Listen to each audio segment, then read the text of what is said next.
नमस्कार दोस्तों, कैसे हैं आप लोग। आप सभी लोग जानते हैं कि सावन का महीना भगवान शिव जी का सबसे प्रिय महीना होता है। और दोस्तों, इस महीने की ही एक ऐसी कथा है जिस कथा को सुनकर आपको एक बहुत अच्छा उपदेश मिलेगा। दोस्तों, अगर आप लोग भी सावन सोमवार के व्रत रखते हैं और आप लोगों को भी अगर कोई परेशानी है तो आप लोगों को इस कथा को ज़रूर सुनना चाहिए, ताकि आप लोग इस कथा के माध्यम से भगवान शिव जी की महिमा का पता लगा सकें और भगवान शिव जी की भक्ति को और बढ़ा सकें। तो दोस्तों,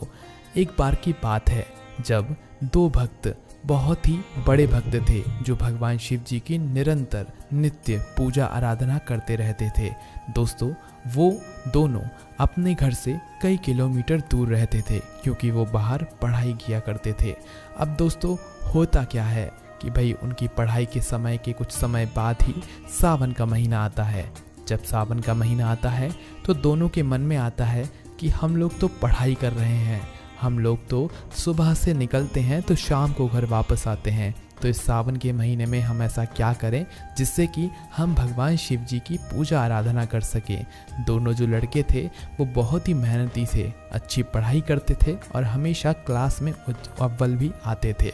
तो उन लोगों ने सोचा कि अब हम लोग कैसे इस सावन के महीने में भगवान शिव जी की पूजन करें। तो दोस्तों, सबसे पहली चीज़ तो दोनों ही जो लड़के थे वो भगवान शिव जी के सावन सोमवार के व्रत भी किया करते थे, जिसके लिए दोस्तों उन्होंने सोचा कि अब हम ऐसा क्या करें कि हम इस सावन के महीने में भगवान शिव जी को प्रसन्न कर सकें और उनकी पूजा आराधना भी अच्छे से कर सकें। पर इसी के साथ में दोस्तों उनको लगा कि उनकी पढ़ाई भी बहुत ज़्यादा ज़रूरी है। तो दोस्तों उन्होंने सोचा कि अब हम कुछ नहीं सोचते हैं, इस बार हम सारी चीज़ें भगवान शिव जी पर, भगवान भोलेनाथ पर छोड़ देते हैं। तो दोस्तों, होता क्या है, जब सावन महीने का पहला दिन लगता है तो पहले दिन उनका पेपर था, और पेपर होने के बावजूद दोस्तों वो सुबह जल्दी उठते हैं। सुबह जल्दी उठने के बाद वो अपने साथ में जल का लोटा लेते हैं और उनके घर के पास में, जहाँ पर वो रहते थे, उनके घर के पास में एक शिव मंदिर था। उस शिव मंदिर में पहुँचते हैं और शिव मंदिर में पहुँचकर वो एक लोटा जल चढ़ाते हैं, साथ ही में जो वो पूजन सामग्री लेकर आए हुए होते हैं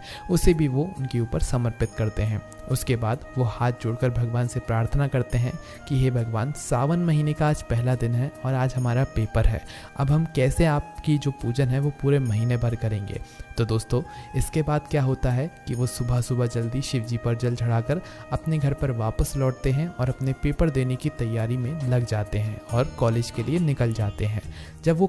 कॉलेज पहुंचते हैं तो किसी कारणवश दोस्तों उनका जो पेपर था वो कैंसिल हो जाता है, और पेपर कैंसिल होने के बाद उन्हें ये नोटिस मिलता है कि अब आपकी जो पेपर हैं वो 1 महीने के बाद होंगे। मतलब आप समझ रहे हैं कि इन लोगों ने भगवान से प्रार्थना की थी कि आज हमारा पेपर है और अब हम पूरे महीने आपकी भक्ति कैसे करेंगे, क्योंकि आज पेपर है तो ये पूरे महीने हमारे पेपर चलने वाले हैं। तो उसी के बाद में दोस्तों भगवान शिव जी की ऐसी कृपा हुई कि जब ये अपना पहला पेपर देने कॉलेज पहुँचे तो कॉलेज में पहुँचने के बाद इनको पता लगा किसी कारणवश इनके जो पेपर थे भाई वो 1 महीने बाद अब होंगे। अब जो 1 महीने अभी पेपर होने वाले थे सावन के महीने में वो अब पोस्टपोन हो चुके हैं, अब वो 1 महीने बाद होंगे। जब उन्होंने ये खबर सुनी दोनों लड़के बहुत ही ज़्यादा खुश हुए, इतने ज़्यादा खुश हुए कि भगवान शिव जी, हम आपको मान गए, आपने हमारी भक्ति स्वीकार कर ली, अब हम पूरे सावन के महीने आपको अच्छे से जल चढ़ा सकेंगे, आपकी भक्ति आराधना कर सकेंगे, आपको प्रसन्न कर सकेंगे,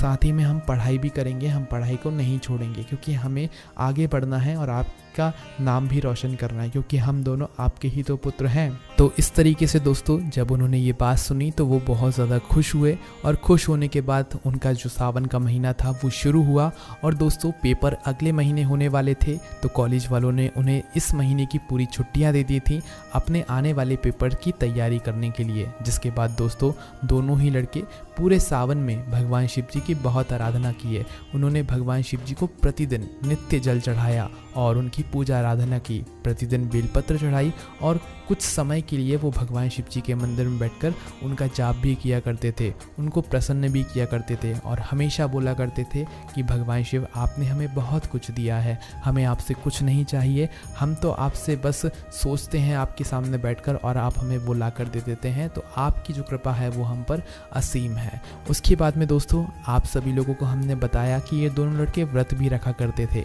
पर दोस्तों आप सभी लोग जानते हैं कि जो लड़के व्रत रखते हैं भाई उनको पढ़ाई भी करना करना होता है और पढ़ाई करने वाले जो लड़के होते हैं, बच्चे होते हैं, उनको व्रत रखने में थोड़ी परेशानी होती है। तो इसके लिए दोस्तों आप लोग को हम बता दें कि भगवान शिव जी ने इसका भी उनके लिए इंतज़ाम कर दिया था। दोस्तों वो जिस घर में रहा करते थे भाई, उस घर के जो मकान मालिक थे, उन मकान मालिक ने जो है प्रतिदिन जब उनसे पूछा कि वो लोग व्रत रखते हैं तो भाई उनके व्रत की जो सामग्री है, जैसे कि व्रत में फलहार वगैरह रखता है, फल लगते हैं, मौसमी फल लगते हैं, तो भाई सारी चीज़ों के मकान मालिक उनके लिए लाकर दे दिया करते थे कि बच्चों तुम्हारा व्रत है तो तुम ये फलहार कर लिया करो, साथ ही में ये फल है ये भी तुम खा लिया करो। अब आप खुद सोच सकते हैं कि उन लड़कों ने तो मात्र सोचा था, बाकी आगे का काम तो सारा भगवान शिव जी ने ही कर दिया। अब आप खुद समझ सकते हैं कि भाई जब आपके मन में कुछ करने की अभिलाषा होती है, भगवान शिव जी की पूजन आराधना करने की अभिलाषा होती है, सावन के महीने में भगवान को प्रसन्न करने की अभिलाषा होती है, तो सारे काम अपने आप ही हो जाते हैं, भगवान शिव उन्हें खुद करते हैं, आप तो बस खड़े होकर उन्हें देखते हैं। तो इस कहानी से, इस कथा से आप लोग क्या सीखते हैं, एक बार हमें कमेंट करके ज़रूर बताइएगा। अगली कथा भी हम आपको ज़रूर देंगे, सावन सोमवार से जुड़ी हुई, सावन महीने से जुड़ी हुई। ओम नमः शिवाय।